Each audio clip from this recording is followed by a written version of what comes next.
Round 4, Danny we Stutzman. start with Danny Stutzman. Listen, man, great pick, great value. I think the coverage ability is maybe a tick below Schlesinger, and it might just be more of his twitchiness, maybe a tick below. But otherwise, listen, you needed to get a linebacker here. I was open for Schlesinger if he wouldn't have went, or I was open for Schlesinger at 40, because I felt like linebacker was a position where if Werner went down, the quality of play went down significantly.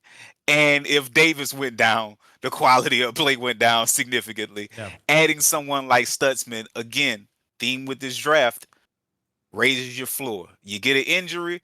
One of them things where we couldn't sustain certain injuries last year because it hurt us too well. People figuring out, why did we bring Brandon Cooks in? Well, you do realize the redundancy that Cooks provides, because the moment we lost Shaheed last year, until we found MVS, we couldn't figure out anything on offense, that speed element. So when you've got redundancy in problem areas, or potential problem areas, offensive line was a problem area. You now have more redundancy there. Vernon Broughton, that's more of a scheme pick. You're kind of bringing in somebody who's eventually going to be a starter. Sanker is the same thing. But then Stutzman, yeah, that's a quality piece. When, what's his name from last year, came over from the Chiefs? Willie Didn't Gay. quite. He didn't quite pan out. Willie Gay didn't quite pan out. Stutzman is your cheaper alternative and your higher upside alternative. I like the pick. Gave it an A. I really like it. Again, he's very similar to who we just talked about. Similar in that high instincts, but did not draft in like oh man, look at his measures. This dude's going to light the league on fire. Just a good lunch pail, smart player. If I had to give you a guy, Saints history that he reminds me a little bit of, Scott Fujita, right? Guy who can get 80 tackles, guy who can flow well, does not take on the stack and shed and do it in an elite way. Not an incredible player in terms of like what he was put on college tape, but like everything, he just does everything good. There's going to be a theme you're going to hear me say a lot of today. Not that I'm like trying to do any type of cop-outs or anything, but truly, there's just some guys who just do things well, even if they're not doing things in like, hey, this is elite ball skills. This is elite click and close. He just comes on the field, and if you watch his tape, he just does the job. And he does it at a very high level, and he processes it at a high level. You know why I like this pick? Why? He's Zach Bond without the 3-year projection. I see that. He's basically Bond without you having to teach him to play off-ball linebacker. Yeah. You got him in a similar area to where you got Bond. He doesn't have the pass rush background that Bond had, but he was very productive in college, rushing the passer. He drops in coverage well. He can play the zone pretty well. He comes forward, plays the game coming forward pretty well. Not as good in reverse. But still plays well coming forward. And what you've seen with that scheme that he'll be bringing over, that Fangio scheme, they usually have their linebackers patrolling the middle a little bit and then coming forward and making stops on third down. So I think he fits that role. I really like the grade. And he's no plus TFLs over the past 3 years too. So he's no slouch athletically. He's literally in that area with Bond. He's at 4'5", 240. He's just not the elite level, right? Like I say, he's above. He's not elite. He's just like Sanker. Right, very high mental processing. He's just not the 4-3 guy, he's the 4-4 guy. Or in this case, he's a 4-5 linebacker, right? But I will say both of them have really nice 10-yard splits. Sanker's was like 1.51, and then here we got 1.55 for a linebacker. That's nice. I mean, he's moving. That's why he's literally Zach Bond all over again. Hopefully this time you keep him, and hopefully this time you have a staff that actually knows how to put the talent on the field. Which I like. See, that's why I like to word him a little bit more as like Scott Fujita, because Bond was like an elite pass rusher that for whatever reason they just couldn't figure out how to put him on the field and try to turn him into something he wasn't. No, that's not what happened at all. Why do people think that? Because that's exactly what happened. No, that's not what happened. They drafted Bond when they brought him out. They drafted Bond to be an off-ball linebacker. Yeah, they tried to make him into a Sam LB, and it just would never work. No, I don't know if it was necessarily a Sam. Let's just call it what it was. They wanted him to be an off-ball linebacker, just like what he plays in the Eagles. The problem was he wasn't going to beat out Demario Davis. All right, he wasn't going to take snaps from Demario Davis. Werner, my issue, I think Allen fell in love with Werner because Werner I think Bond admitted that he was having issues learning. And so I think there was some frustration with him there, and then Werner kind of takes it and runs over. If Werner is your favorite guy and you're not going to bench him for Davis, he's stuck in la la land. But the vision they had for him as off-ball linebacker was exactly what he went to the Eagles and played. And that comes to Philly doing something better than DA, which is completely fair. My big difference is Zach Bond came into the league as a very, very good pass rusher, and I'm saying Stutzman isn't that. So I don't like to compare him because he's not. But also the reason that they couldn't use Bond in that place because Bond didn't have the athleticism and size to be the pass rusher he was in college.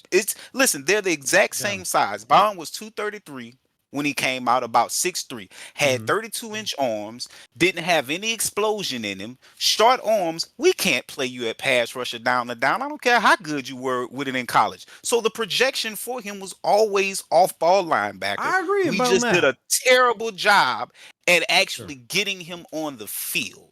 But the vision that Ireland saw for him, it played out exactly the way it did. We just weren't the team where it played out at. But you get it right with Stutzman. Stutzman your replacement. That's why I said I really trust the Saints scouting department through all this and glad they didn't gut them. Because people have been saying things like the Saints scouting department has been trash. It's been carried by the 2017 draft. And I'm like, no, this has been a very good drafting team. What you've had is a failure of coaching. And that's just an element of how important coaching is. And coaching trickles down. If the head coach is not running the ship right, that means the specialists aren't doing their job well. It means the assistant coaches aren't doing their job well, and the positional coaches aren't doing it. So I don't feel like the Saints have had a bad drafting year. I've been a big believer of two things, and the Saints avoided it this draft. Here's why the Saints drafts, quote unquote, failed the past 2 years. Number one, they didn't draft enough players. When you're drafting 5 people, it's a lot easier to see when they fail. And number two, Dennis Allen very clearly said, first round pick, I've got to find my guy. And he pigeonholed that first round pick to turn it into a defensive end that he never could. Because you had the exact same thing. Davenport, Turner, Foskey were all the same attempted answer to one Dennis Allen question. Can I have my prototype build DN that I want? And he could never create it. Now that those two problems are gone, we're not reaching for a defensive prototype because that coach isn't here anymore. And we're no longer just dumping picks. You're back to having good draft. Even if you pull in the past 3 or 4 years of drafts, they're not bad players who've gone on to have success with other teams. Scouting department we have, I think, is extremely good, which is why I love this meat and potatoes type draft. Because I truly think that these are the type of guys, somebody's going to wash out, right? Maybe it's Quincy Riley, who in the 4th I still like. But they picked up what you look for to build the middle of a team. It's the middle class of this team. That's exactly what they're drafting here. That's what you get in Danny Stutzman. That's why I like the Scott Fujita comp. Because Scott Fujita, as much as we love him, was never an elite player. But he played in the league at a high level for like 8 years. If Danny Stutzman can do that out of the 4th round, that is a huge win. And the Saints desperately need a middle class. You can't rely on 40-year-old Demario Davis, Cameron Jordan, AK. You got to have that middle class. When you combine free agency and the draft, that's exactly what the Saints did. They, like I said, they raised the floor. And raising the floor, aka giving yourself a middle class that can sustain injuries at different spots without there being a significant drop-off. Yeah. And I still think some of the guys last year are going to be that. We just haven't, they haven't had a chance to. I still believe Kool-Aid McKinstry is a good player. And I think you're going to see that. And that's 2nd round. But I also like Bub Means. I'm very curious how that would look. Have you seen Bub Means lately? I mean, not personally. You ran into him at Kroger? No, man, I'm always researching stuff. Saw a video of him working out. Bub Means is huge right now. So, like, because he came in there only like 215. So listen, he just put on 5-10 pounds. Bub is, I was watching the video. I thought he was actually the smaller guy in the video because he looked his frame is kind of thinner. And I went back and looked at a picture of him, and then I realized that the big guy that I thought was, uh, he almost looked the size of AJ Brown to a degree. Like he's bigger than he was. I have not seen this offseason picture, but I'd love to see it. I'll send you the video. He's still a guy that like I think that again, not saying he's gonna turn into a 1,000-yard receiver, but these are the type of drafts you needed. You needed the meat and potatoes. You need the middle class. That's why I really like Sanker Stutzman. But Quincy Riley, every year there's that guy who falls. Everybody's like, hey, he could be that sleeper that sneaks in around too. Riley's a good example of a lot of people say he's one of their favorites, but nobody was willing to take him in the first. What did you think of him? I think it's today's age, the size really caught him because he's only 5'11", 190-ish. It's like the days of the Jabari Greer. Give him 3 more inches and he might have done a lot better draft-wise, but I still really like the pick. The reason I gave it a C because this pick is almost tied to the Tyler Shuck pick. Because when Tyler Shuck was on the board, you also needed a corner, and you still need a corner. And you were unable to address corner until the 4th round. Now, when you're drafting 4th round, you're not really it's possible you can hit on a guy, but you're not drafting a guy in the 4th round hoping that he can start. I think you've almost to a degree pigeonholed yourself into Isaac Yiadom being your starter. And yet I see him as he's a ball hawk. I think there are traits there that you can develop. He's a ball hawk. He's a risk taker. He plays special teams. He needs to work on his tackling, I think, before you can trust him, because his size says slot a little bit, but his tackling does not.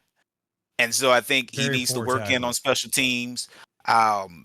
His size will be a hindrance, but I think, again, another pick that it's quality depth. 4th round pick. Who's your bottom of the roster guys from last year? Yeah. He's going to raise he's the special team guy that has a chance to work his way up and become something. Yeah. The biggest thing is every pick we're about to name off to y'all, every 4th round pick and later, I have to double check it again, but pretty sure every single one of them has taken special team snaps in college. All of them. And a lot of them are captains. I think there's leadership here. If anything, I would say that Kellen Moore, if you want to pick one trait, every single one of his draft picks, that was a priority, was that what Peyton used to call FBI, football intelligence. He very clearly went for the high football IQ guys in this draft. Everybody here may not be the most stud athlete, but every single one of them is a get down, open the book, and understand it type of a player. I concur. It's a high floor draft. It's a draft where you may get a high quality guy, a Pro Bowl player out of it. You may not, but you're probably going to get a lot of good guys out of this draft that should get second contracts with the team.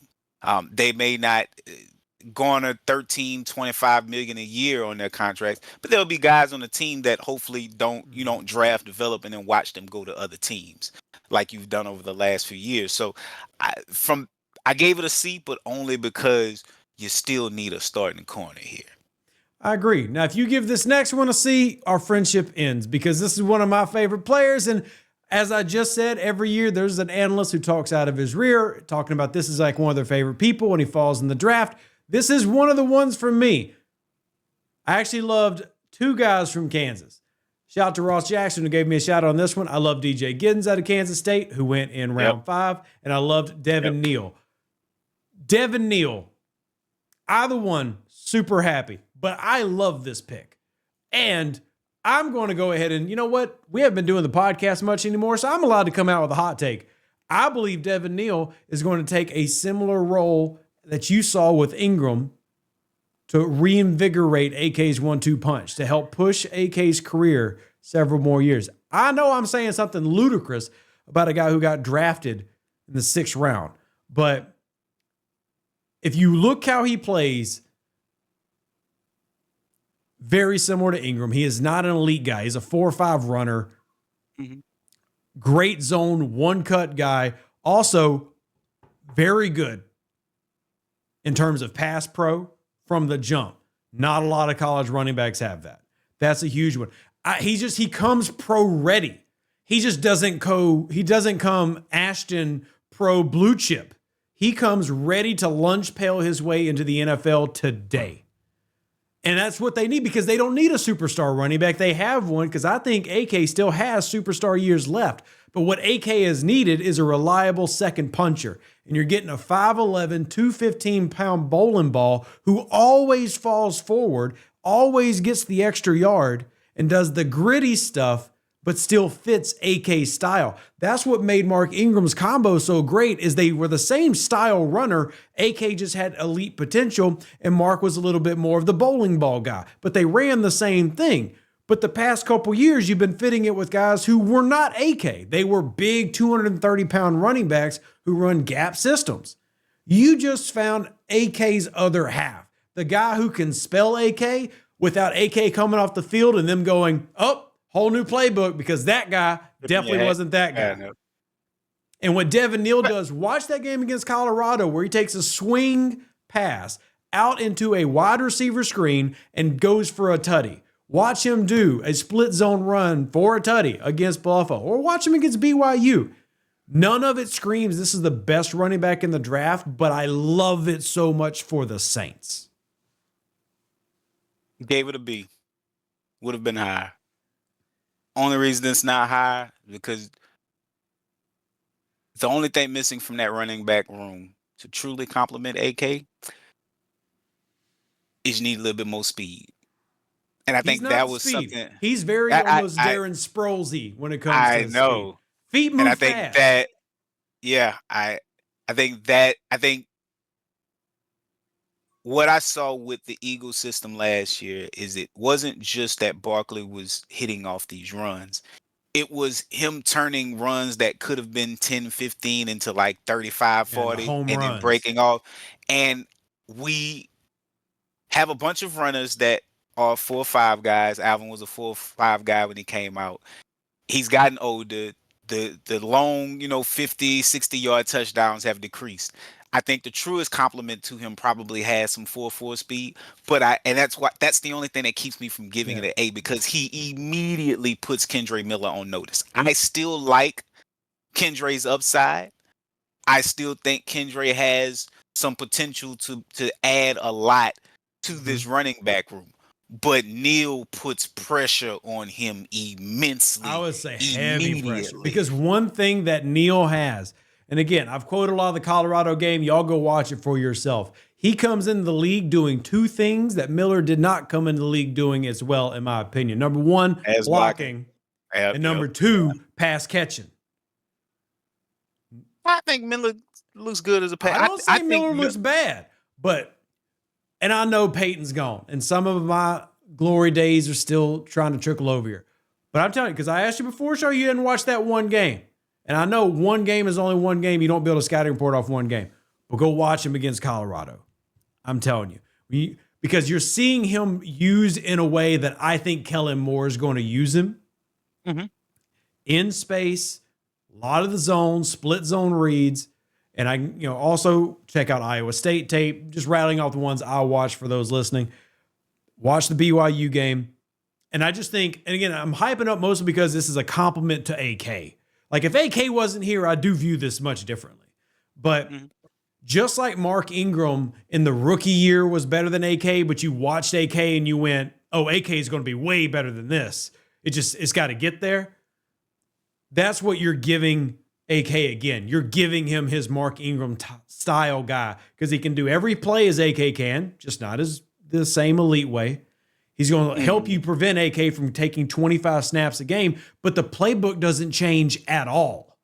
And that's what I love. Wheel routes, bubble screens, wide receiver swing screens, all of it. He did everything that you would ask AK to do. And I love the idea of no matter what running back is on the field, Kellen Moore has the same playbook. And I think they have missed that, even with Kendre Miller.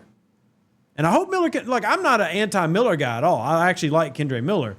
I'm just really excited about the Devin Neal pickup. Should be. People are not going to say, but I wasn't high on Gentry first, but listen, Clyde Edwards-Helaire was a former first-round running back. I Yeah. think people should absolutely not forget about his presence. You're right. You know, we have 7 Like running backs on the roster right now, we FYI. there's So, talent. yeah. It's not like this is a bunch of undrafted free agents. Oh, no. There's a good There are floor here starters at here. the running back position, and if you want to do a by committee approach, I think you have the right guys, and then everything else will filter out and we'll see who falls in line. But I think if the objective was to figure out a 1-2 punch behind Kamara, well, you've got 3 guys competing for it right now. You've got Kendra, Yeah. you've got Edwards-Helaire, and you've got Devin Neal competing for it. If And you don't want to forget, find, you still got Jordan Mims, who they and listen, said they like. You got Marcus when I, Yarns you just picked up.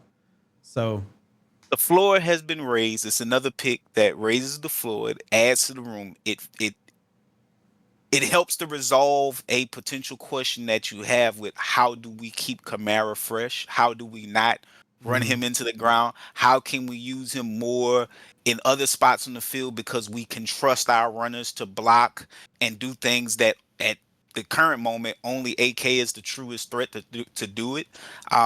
So yeah, I think they've elevated that entire room. yeah. And Devin Neal also ultimately is a legit good pick that they've added to the room as well. Oh, hey, everybody's allowed to get that guy that they can be wrong on. So it's all good. Like I said, I've wanted AK, and this might seem weird, but being people have heard my story. I grew up with the Saints sucking, so one of the things that I enjoyed was particular players being good. Last year, I was so upset that AK just didn't finally get his 1,000-yard season because I feel like too many people don't respect how good he actually is. And I think he's just been missing that guy who can spell him to where when you see AK still having those young legs going crazy against Dallas, but then he's already been touching the ball 300 times in week 15 and the man's tired. Mm-hmm. He needed that altered. So I hope he got it. Now, you finally got your tight end here. Malachi Do you like it? Tava.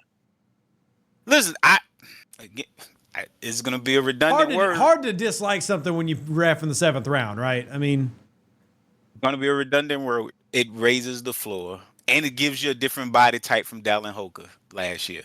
Because right now, when you're looking at who's going to be taking snaps, it's pretty much going to be Johnson, Dallin Holker, and the tight end that we signed also in free agency. So now you've added Matava, and he's a different body type. But here's the interesting thing about him. I like his feet. okay. And I like his feet. Pause. He moves really well for a guy his size in like that 5 to 10 yard area range. Okay. Like his ability to run his route, you would think for a guy his size that he would be a little bit more stiff when he runs, but he actually drops his hips very well. He can sink down in his cuts. He can get out. Now his long speed is obviously atrocious. It's at 4.8. He ain't running by nobody, but he seems like a good short area target right out of the box with a body type that you can expand on his blocking prowess. He's never going to threaten the seams or anything, but he does seem like big body that can uncover. To just because I don't do comps for the sake of, hey, this is that guy. But Saints fans, I've had to give you a name. Josh Hill. Very Josh Hill to me. Not going to be your number 1 seam runner, but sneaky receptions. I mean, you crazy thing about, Josh Hill had over 1,000 yards receiving with the Saints. Sneaky, right? I don't think he comes into the league and takes Johnson's spot or anything like that. But I think that he's going to be that guy like, oh, yeah, we got him. Sneaky touchdowns, sneaky screens, because he's like option number 5, but he's also willing to come in and put in the work and block. He's not going to be the best at it, but he's going to do the work. Again, back to what we said, the lunch pail guy. But that's kind of what I see. Miller for me. Yeah, I mean, but they're both, whether it's Josh Hill or Miller, these are both larger, 250-pound plus, both like 4'8" guys. They're not fast, but they're almost that player that they're good enough to get forgotten about, right? Where there's a few plays every game they can make because teams just aren't going to focus on them, but they're good enough to make the play when you need them to make the play. When I think of names, I'm trying to think of like a profile in the way he moves. I would almost argue it's more like a Boo Williams. Oh, I want to say Boo too. Boo. That's a lot of It, our it, fans might not even remember who that is. That's taking it way back. because he's not like an agile like run after catch guy in the sense he's just Yeah. very fleet footed, lacking long speed, but he's got a large size. Like he's somebody a quarterback, and he's very friendly to the quarterback per Yeah. se. Um, so yeah, I thought I mean I gave it a C. I gave that one a C. But Again, it gives you a different body type, seventh round bigger pick. You body. can't really get mad at a seventh round pick, no matter what direction it goes in.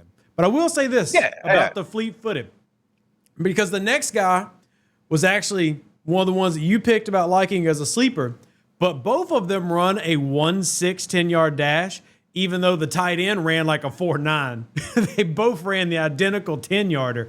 Like I said, he gets it out quick. Your long speed just doesn't exist. Like Yeah, it just dies. it's It's just not like there. It's the car that's only got 2 gears. But I mean, it's got 2 gears. And that first 2 gears give you that pop. Just don't drag it. yeah. Well, for Dill, when I'm thinking 7th round, I think traits. I I said it for Dill. Athletically, he's got some things to work with. Athletically, his size and his length, I His think, are length is what great. He's is it. 6'4" with almost 34-inch arms. I mean, 34-inch arms and 10 two, inch hands. yeah, So 260 he's got pounds. tools to work with, right? Yeah. Um, like I said, his football instincts are very, very low. I think if this were Madden, he'd probably have like a 56 recognition and like a 44 awareness. But he was also they had him like playing in reverse sometimes Mm. uh with Syracuse. I think if you tell him, hey, just go forward only, young man. Here's like your single thing that we want you to do. Just do that. I think you can get some production out of him, Okay. some surprising production. But the traits are there. I mean, it's a 7th round pick, but there are things that you like. The biggest thing for me is he gives you something underneath Isaiah Foskey. Yeah. Because when I went back and looked at the draft and I looked at Isaiah Foskey's combine, Isaiah Foskey would still be one of the like athletically a top 10 linebacker in this draft if you're just going off of measurables. So Hmm. athletically, he would have ranked, between he I think like fifth in his 40-yard dash. There's some things. So if you're looking at prospects, you didn't have to force edge this Yeah. draft because you still got a lot to work with Foskey. But then you add Diggs to that, and you now have 2 pieces of clay that you can work with, 2 guys that are raw that have athletic potential that can give them an advantage. But can you just get the technique going? So again, raises the floor for Dill Diggs. I don't expect him to just turn into some elite playmaker, but I think it raises the floor on your roster and gives you another option at pass rusher. And he also fits that scheme. He can play off ball linebacker. UDFAs, we're going to hit real quick. Thank y'all for listening to the show, by the way. We greatly appreciate you. I can tell Phil Galliano had very high influence when it came to the UDFAs they picked up because there is a theme. Let me rattle it off. Out of South Dakota State, we got Dallas Beenum, defensive back, 3-time special teams player of the week in his career. Wow, shocker. Rutgers linebacker Tyreen Powell, special teams experience specifically in punt coverage, playing as gunner. You see this all over the place. UTSA safety, Elliot Davison, another regular special teamer with UTSA. They are doing all 3 phases, but between the draft and their UDFA, there was a very heavy focus on our punt team and our coverage teams are going to be very good. I like it. Is the draft. I think when you look at the combination of draft free agency, undrafted free agency, and then post draft free agency, because I still expect the Saints to go after a bigger wide receiver. We'll see if it ends up being one of the veteran receivers out there. Um, but I think collectively, when you look at it and you look at the size of the class, even though they weren't able to churn the roster like they did Sean Payton's Yeah. first year, I think where he added, if I'm not mistaken, somewhere around 30-ish new players his first year when you like tie in trades, undrafted free, like they gave him options to kind of remake that entire roster. Salary cap kind of didn't allow you to do it. You did have some ammo in the draft, but they have officially kind of added a good amount to this team to kind of churn this roster. And I've always felt like it was a 2-year thing. I felt like, coming in, it's a draft. It's a situation where you're not going to be able to remake the roster like you typically would do for a new coach and kind of bring in his guys and let other guys go like you would do in a single year. But to make it a 2-year project, I think the way that they ended up doing it year one, with the landscape of everything collectively, they did a really good job.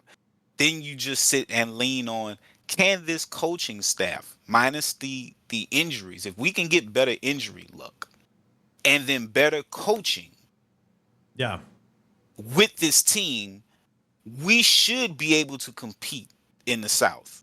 Our floor should be higher. And if you can get the injury issues, you're looking at like an 8-win team at the least, I think. And then if you have some things that break your way, can you beat the Bucks? Yes, you can beat the Bucks. Can you beat them twice a year? Probably. Could you beat them twice a year last year? Probably. There's no team that actually ran away with this division, young quarterbacks. So I think they've given Kellen an opportunity in his first year to improve upon his predecessor's job, which should be a little bit easier to do with some extra injury luck. So I like what they've set him up for, and they're still not. As we get to wrap it up, I want to give you a crazy, I mean, it's not crazy, but it's an interesting stat. Between the UDFAs and the players we drafted, the tallest player is a punter. James that Burnham. Would be interesting. James Burnham, over 6'6", 236 pounds, coming out of Alabama. Okay, so we're looking at height. That's fair enough. I mean, wait, 6'6", 200 what? 236. Oh, he more stay his size. Yeah, I mean, he's basically taller, really. Taysom Hill kicking the ball, which is crazy when you think about who has been punting. It's the exact opposite, size profile wise. Blake Grupe is going to look like this man's child. Like, I'm not trying to be mean. I'm just like, Blake ain't built physically like that. Blake could be, Blake is a very tiny guy. Dude, it's literally like having Muggsy Bogues stands next to Shaq. Like, it's two completely different people. I can't talk. Like, I hope, like, I'm only 5'9" by 170. I hope he's at least 160 because I don't want to be talking about somebody small. Blake Grupe is 5'7", 155 is what he's officially listed as. He's wiry. He 155. He wiry. He a little short, a little scared. I can't talk. I'm wiry too. As they would say, gangly. Like, again, whoever punts the best, I don't care. I just found that as a very random but interesting tidbit about who they brought in. Mostly because that Alabama punter that's a large man. Like, that is a very large individual. And to think somebody that size, their specialty is kicking punts, not being a linebacker. All I can say is we got a middle class, people. I like it. And look, we have a middle class. We have a little bit of a future. It makes me feel bad because these are the type of draft classes I just eat up, man. And I know people hate it because ain't nothing flashy about it. But I love these. This is the type of class. Let's real quick before we end, let's go through Saints classes, man. Everybody gets on 2017, but 2015, that was a good class. 2016 was a good class, but what was it? Lots of taters. 2016 was a very good class, like a underrated class when you look at Michael Thomas but even if we take MT out of it, Sheldon Rankins, Von Bell, David Sheldon Rankins. Those are David all Onyemata, Von Bell. Yeah, those are above average 8 to players. 10-year starters. Yeah, like that. But that's what you hope to get here. 2015 was Andres Pete, Alo Kikaha, Stephon Anthony, but PJ Williams, Tyler Davison, right? People who stay in the league 4, 5, 6 years. Like, that excites me, man. Like, everybody gets real focused on we needed the superstar, we needed the Shadur at 9 or whoever you wanted, but These are the type of drafts that I think really build the team. I mean, people just gotta appreciate that. Hey, it's not Madden. You're not drafting by yourself. Like other teams pick, other teams like That's true. players that you do. So really, I think that's why Loomis said that he was actually pretty happy. The draft fell the way they felt they kind of felt that it would, Mm-hmm. and they got players that they didn't expect to be where they got them at. They didn't And they have to got reach for 9 of anybody. them. Oh my They God, didn't they have to got 9. trade up. They sat there and they just trusted the board and they let everything come to them. Yeah. And Mickey even talked about it. They had a couple opportunities on the table for trading back. I think Loomis can very much turn a new leaf. I think that a lot of things, are based on maybe the combo of him and Sean Payton. They probably a little bit more aggressive. I think Yeah. Loomis supports whoever the coach is to a Mm-hmm. degree. And so I think Kellen, as he described him, Kellen was a pro in the room, and I think Kellen explained it as they were great waiting, Mm-hmm. and they had great communication, and they sat and they even though they talked about potentially going up and getting a guy here or two, they felt really good about just sitting there, and the draft worked out. And I think this team has shown under Ireland, if you give him so many picks in the top 100, top 75, top 55, he can give you 2 to 3 starters every draft class almost. It like he's almost pinpoint. It's when the Saints get that good draft class and then they start to build on top of it and they're like, okay, we just need a player here, we just need a player here, we're gonna draft up for this guy. Then you're only getting 1 or 2 picks in the top 100. You're not building depth. But if Yeah. you just constantly do that with Ireland, I think Ireland is one of the best draft GMs that is in it. He's right up there with Dallas because we've Yeah. turned this drafting around ever since he came in. Ireland is Just got to gold. give him the picks. Like Yeah, he just needs the 2021's picks. 2021 to me is a good example because obviously people are going to look at Peyton Turner and again refer to what I said before was the Saints' 2 problems of drafting. So, but regardless, P. Warner is a good meat and potato 5-year player for you. Paulson Adebo, good meat and potato 5-6-year player for you. Ian Book, look, there's just a quarterback you take a flyer on. But then Landon Young, like, look, I'm not saying Landon Young's amazing, but Landon Young, still with us today, has come in and made some very good key plays. That's a 6th-round pick. So you talk about who hit in the 2021 draft. The only thing that hasn't hit was the first rounder that we're blaming, at least I'm blaming, on the former head coach. A quarterback you took in the 4th, and then Kawan Baker at wide receiver. So that means you found 3 starting or, so you really found 2 starters and a good rotational player out of those 6 picks. And how many of those picks, let me ask this, how many of those picks were in the top 100? 3 of them. All right, so you had 3 Pete picks Warner in and top. Paulson Adebo are both of those starters. Were both of those hits. Like I said, Ireland, if you give him a bunch of picks in the top 100, top 75, even better, he's going to find players for you. It's worked against us whenever we've decided we only need this player or that player. When you just give that man an opportunity to just say, hey, let's see what the board brings to us and let's draft the best player you got that me we looking can at get. it now because I'm just curious. Like, even going back to 2018, he only had I've 2 done the picks. research, bro. Yeah, I've done Traquan it, Smith. Like that was look. I know it's not Yeah. amazing, but Traquan was a solid player for 5-6 years. Yeah, When they give him picks, give him he the produces. picks. When they don't and they only give him 1 or 2 picks in the top, 50, 75, that's when the draft classes look a little scattered. But even his mid-round hits are hits. Bond was a hit. Hey, We Jordan didn't put him on the Howden's a hit. field. Like he nails players. We haven't done a great enough job keeping our players. Is what's hurt us the most. But we've drafted consistently. Adam Trautman was actually making plays for Denver last year, so that's on us too. Like Sean Payton when came and picked out of our trash can, and suddenly, oh look, they're making plays out there. Yeah, I think he's done a good job at drafting. I think I said it earlier, and I don't know if I said it on the show when we were talking pre-show. Mhm. I am just curious to see how this draft pans out, considering it's Ireland's first time working with Kellen Moore and his staff. And I say that because I look at that 2015 draft, and while we had a ton of picks, we also didn't hit on the ones we expected to. And I think a lot of that had to do with familiarity and some of the old scouts that were there before. So when I look at this scenario and I look at this time, I'm curious to see how good this draft can be, just because of the variables that hit with Kellen Moore getting hired late. Senior Bowl work had already been done, and Yeah. Kellen comes on, late, and so everything's kind of rushed and hurried when it comes to getting players that we feel fit your scheme. There's just a little bit more of a challenge there, and so that's why I can't be as high on this draft as maybe as I want to be, because I'm just curious about the specifics or the things that may Completely cause it fair. to not be as good.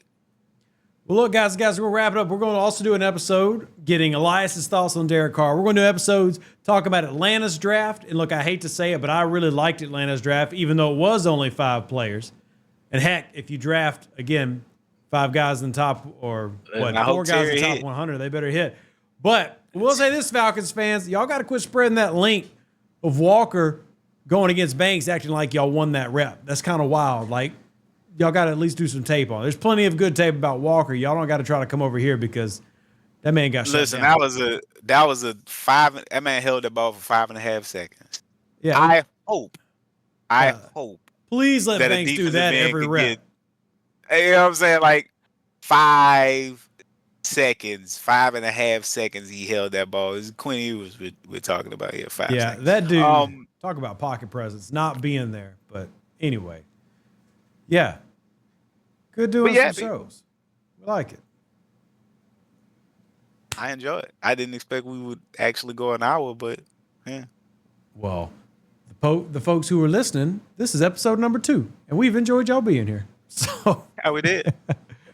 We did. We'll catch you on the next Have some one. faith in your team. Yeah, exactly. Remember, everybody, it's a game. Have fun. You don't have to have your team make you mad. Enjoy it. Just look at this draft through the prism of, did it raise the floor of the team? Did you get better?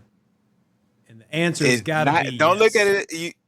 Even if you're just churning the bottom of the roster, even if none of these guys become starters, the guys that were starting ahead of them last year when an injury hit. But for instance, when we lost, we didn't have any issues at tackle, right? But when we went down a guard, is Kelvin Banks better than the guard that was there last year, or the potential guard? Yes, right. Is Tyler Shuck better than Jake Hayner? Probably. Even if he's not, is his talent level probably better? Is he something more to work with? Yes, probably. Does Vernon Broughton offer something? Yes. Is he better than what we were dealing with somewhere on the bottom of the roster last year? Yes. All of these guys are. Ugo Amadi is somebody who was starting last year when we were losing guys. Now all of a sudden you have a Quincy Riley or a Sanker there. You have risen the floor at almost every position that you needed to in this draft. So at the very least, if you sustain injuries, you're not starting undrafted free agents, or Rattler or Shuck isn't throwing to guys that you're finding on the streets. They're not being protected by guys that you're having to finding on the start streets. Anthony Orgy at linebacker, stuff like that. Yeah, I mean, stuff like that. Like, if you look at this draft from that angle, the middle class that was missing last year that causes us to, or the lack of that caused us to feel the effect of the injuries, you gave this team a middle class. Might not give them more wins. None of these players may add 2 to 3 wins. They could, but that'd be thinking on the high side. But can they subtract maybe from the losses? I think so. So it was a good, solid first draft, even if unexciting and uneventful. Sometimes boring is brilliant. And we'll see you on the next one.